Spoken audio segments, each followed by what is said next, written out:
Bonjour tout le monde et bienvenue dans la forteresse de solitude. Aujourd'hui une nouvelle vidéo actu machin.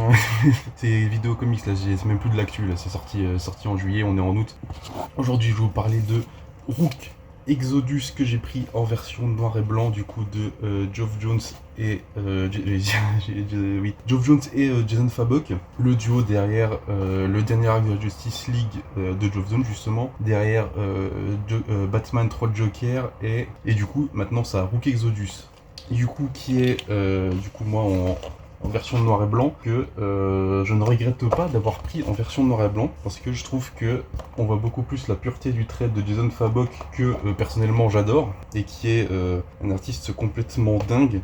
Et je suis tombé amoureux de son trait en le voyant forcément sur la Justice League de Geoff Jones et ça continue, sachant que du coup comme Jason Fabok est extrêmement lent, il n'y a aux US que 6 numéros de parus de Rook Exodus et du coup la suite arrive là ce mois d'octobre aux US. Donc on aura le tome 2 a priori en 2026. Mais du coup, de quoi ça parle Rook Exodus? Rook Exodus, ça nous parle de Exodus, qui est une planète du système Kepler, qui a été achetée par une corporation pour la transformer en nouvelle Terre, vu que la Terre se meurt. Sauf que le hic, c'est que le terraformer a cessé de fonctionner. Du coup, la corporation a dit ok, on dégage tout le monde. Sauf qu'ils ont laissé les bergers, du coup, c'est des personnes qui ont des masques d'animaux. Là, par exemple, du coup, on a Corbeau, le personnage principal qu'on va suivre. Et là, on a Louve, qui est son ex. Et du coup, tout le monde s'est barré, la corporation, etc., sauf les bergers, en leur disant vous inquiétez pas, on va revenir pour vous chercher. Sauf que ils sont jamais revenus et ça fait 2 ans. Et dans le même temps, on va découvrir que il y a un personnage qui en veut aux bergers, hein, qui en fait, les bergers ont des casques. Donc par exemple là c'est Corbeau du coup qui a un masque de corbeau qui contrôle les corbeaux sur la planète. Louve contrôle les loups et il y en a un qui s'appelle Sanglier du coup qui contrôle les sangliers, etc. Et on va avoir un personnage qui s'appelle Ursa qui contrôle les ours et qui va vouloir en fait récupérer tous les casques pour lui-même parce que c'est un méchant extrêmement méchant. Alors le scénario casse pas de 3 pattes à un canard, mais c'est un prétexte complètement justifié pour que Jason Fabok se donne à fond sur le dessin. Et franchement, ça vaut le détour au niveau graphisme. Alors en noir et blanc, oui. Alors la version couleur, je l'ai vu un peu. Je trouve que la version couleur, on perd un peu du trait de Jason Fabok, justement, qu'on a pleinement avec la version noir et blanc. Alors, regardez, là, par exemple, là, il y a une double page. C'est complètement fou. C'est magnifique. Alors je sais pas si je vais trouver les planches en noir et blanc pour vous les mettre au montage. C'est complètement fou. C'est Jason Fabok, alors forcément c'est magnifique. Alors comme je vous l'ai dit, le scénario ne casse pas 3 pattes à un canard, mais c'est ultra efficace pour ce que fait Geoff Jones. Sachant que le premier numéro est plus gros qu'un numéro normal. Et on va avoir un scénario plutôt classique de Geoff Jones, mais qui fait la part belle au graphisme, tout en ayant une histoire assez sympa pour un tome 1 et qui pour le tome 2 peut avoir un plus gros potentiel avec ce qui est teasé. Oh, putain, je tombe sur... Voilà, regardez-moi ça là. C'est magnifique. Jason Fabok, c'est à se damner comment c'est... Je comprends pourquoi le mec est lent. Mais putain, mais à chaque fois que j'ouvre un truc, à chaque fois que j'ouvre une page, il y a une nouvelle dinguerie. Je comprends pourquoi le gars est lent. Regardez, encore... Paf. Je comprends pourquoi le gars est lent.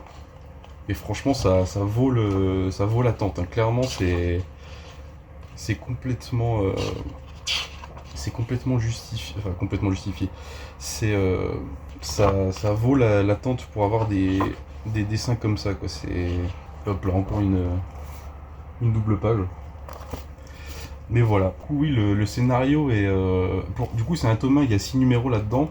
Et du coup, c'est celle-là, la version noir et blanc, c'est 27€, il y a marqué derrière, et la version couleur, c'est 25. Du coup, en grand format urbain, forcément. Les deux font la même taille, le noir et blanc et le couleur, forcément. Pas le nombre de pages, mais du coup, c'est 6 numéros, je crois, ça fait plus de 200 pages, vu qu'il y a le premier numéro qui est plus gros. Le scénario est très simple. Les graphismes, les dessins c'est magnifique. Je pense que Jason Fabok est le dessinateur qui fait les dessins le plus beau en termes, je dirais, comics réalistes, en comparaison à Dan Mora qui est vraiment un trait comics. Là, Jason Fabok, là par exemple, le casque, on pourrait croire que c'est un artwork ou un truc comme ça pour un film ou quoi. Donc ouais, niveau, on va dire réalisme, pour moi Jason Fabok c'est un 10 sur 10. Même si forcément il y a les visages qui sont très... ça je vous l'ai déjà montré, je leur montre, je m'en fous, moi c'est les doubles pages de Jason Fabok, c'est une dinguerie. Hop là, c'est ça que je voulais montrer. Là par exemple le visage de Corbeau, on voit que c'est réaliste, mais c'est comics. Et je pense que c'est vraiment ça qui fait la force de Jason Fabok, c'est qu'il a un trait qui lui appartient complètement et qui est, j'allais dire, qui est pas imitable. Si, mais il a ce truc de dessinateur qui est en plus, qu'il est complètement minutieux. Et en fait, à chaque fois que je regardais ses dessins, les gens, il fignole tous ses arrière-plans, tout ça. Il y a pas de truc qui est laissé au en reste, genre il y a tout son arrière-plan là-dedans. Il y a tout qui est dessiné, il y a des petits traits pour me rajouter du détail à chaque fois. Je pense que vous pouvez vous attarder, si vous prenez la version noir et blanc, vous pouvez vous attarder sur plein de pages et vous dire putain il a mis des détails là où il y en aurait plein quand j'aurais juste mis un gros aplat de noir et puis hop ça part. Genre tous les arbres ils sont tous les arbres là dans le fond ils sont détaillés. Alors c'est peut-être du copier-coller mais au moins ils sont détaillés quoi. C'est la grosse force de Jason Fabok. Je vais vous montrer du coup le fameux Ursa. Hop. Mais du coup, alors je dirais pas que c'est un coup de cœur, mais c'est très très efficace et je trouve que Geoff Johns a réussi à trouver la formule pour donner un terrain de jeu incroyable à Jason Fabok. Donc c'est validé pour moi. Ça va pas vous retourner le cerveau, c'est pas du grand Geoff Johns comme il a pu faire sur les Green Lantern ou quoi, mais c'est du Geoff Johns qui fait plaisir. C'est un peu, c'est plus blockbuster qu'intellectuel. Moi j'ai envie de dire, ça fait plaisir de temps en temps et franchement j'ai hâte de voir le tome 2 vu qu'on a un plot twist à la fin sur une révélation pas de qui est Ursa mais de pourquoi il est sur Exodus et une autre révélation en lien avec Louvre. Donc voilà, moi je vous recommande de le découvrir au moins. Si vous préférez avoir de la couleur, prenez la version couleur. Sinon, si le noir et blanc vous dérange pas, franchement, pour apprécier le trait de Jason Fabok au maximum, c'est très très cool ça. Donc voilà, j'ai rien de plus à vous dire et moi je vous dis à la prochaine. N'oubliez jamais de lire sans concession. Ciao.